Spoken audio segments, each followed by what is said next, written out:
స్టోరీకి టైం లేదండి, చేస్తూనే ఉంటాము. ఆ మైథాలజీ సైకాలజీ చెప్పింది మీరు ఆల్రెడీ చూశారు కదా, దానికంటే ఇది వేరే రకంగా ఉంటుంది అని అందుకని చెప్పాను. కొంచెం సైకాలజీ కొంచెం ఎక్కువ ఉంటుంది ఈ ఫిలంలో.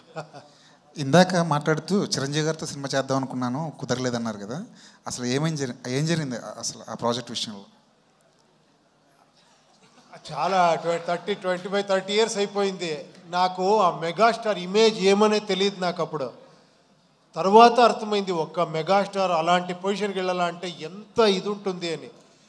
ఫ్యామిలీకి కావాలి, యూత్స్కి కావాలి, డ్యాన్స్ ఉండాలి, అన్ని ప్యాకేజ్ ఉండాలి అలాంటి వాళ్ళకి సబ్జెక్ట్ చేయాలంటే.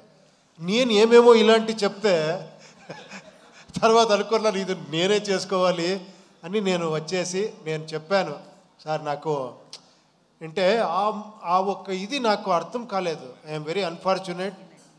ఏమంటే నేను అప్పుడు ఓడిపోయాను రియల్గా చెప్పాలంటే. ఆయనకి సబ్జెక్ట్ చేసేదానికి నాకు అవ్వలేదు. నేను ఎప్పుడూ దొరికిన టైంలో సార్ ఇంకో ఫిలం మీతో చేయాలని అడుగుతూనే ఉంటాను. ఓ మీరు అక్కడ హీరో అయిపోయారు, ఇక్కడ వచ్చేస్తారా మీరు అంటూ ఉంటారు. ఉపేంద్ర గారు సార్, యా సార్ మీరు డైరెక్టర్గా చేశారు, హీరోగా చేశారు. సో దేంట్లో ఏది మీకు ఈజీ అనిపించింది, ఏది టఫ్ అనిపించింది? ఈజీ తక్కువ. ఏది ఈజీగా అనిపించింది, ఏది టఫ్గా అనిపించింది? కష్టంగా ఏది అనిపించింది, ఈజీగా ఏది అనిపించింది? ఇలా చాలా టఫ్ ఇచ్చే చాలా ఎంజాయ్మెంట్ ఇస్తుంది, చాలా ఈజీగా ఉండేది అంతే హ్యాపీనెస్ ఇస్తుంది. అది లైఫే అలాగే. బట్ ఇది డెఫినెట్గా అవును, both acting, direction and script రాసేది టోటల్గా ఒక తీసుకొని పోయేది డెఫినెట్గా టఫ్ జాబే. But I enjoy this actual because of this. చూడండి ఇది సార్ మీ ప్రతి సినిమాలో ఒక డిఫరెంట్ డైలాగ్ ఉంటుంది, గాడ్ అని ఇట్లా ప్రతి మూవీలో. సో దీనిలో కూడా అలాంటి డైలాగ్ గుర్తుండిపోయేది ఏమన్నా ఉన్నాయా డైలాగ్స్ అట్లా? అది మీరు చూసిన తర్వాత మీరు చెప్పాలి. ఉపేంద్ర సార్, సార్ ఇందాక మీరు మాట్లాడుతా 25 ఇయర్స్ తర్వాత కూడా నా సినిమాలో డైలాగులు, సీన్లు గుర్తుపెట్టుకుని చెప్తున్నారు అని అన్నారు. ఇన్ఫ్యాక్ట్ అదేంటంటే మా ఆడియన్స్ గొప్పతనం కాదు, అంత గుర్తుండిపోయేలా సినిమాలు చేసింది మీ గొప్పతనం. అయ్యో థ్యాంక్ యూ అండి, మీరు చెప్తున్నారు. ఇన్ఫ్యాక్ట్ మీ ఏవి వేస్తున్నప్పుడు ఆ సీన్ అన్నీ చూస్తుంటే ఇప్పుడెప్పుడో పాత విషయాలు అన్నీ గుర్తొచ్చి there is a smile on hour face. Maybe మీరు సాధించిందంతా ఇది గ్రేట్నెస్ మీది. థ్యాంక్ యూ అండి, థ్యాంక్ యూ. సార్ ట్రైలర్ చూస్తే ఏమనిపించిందంటే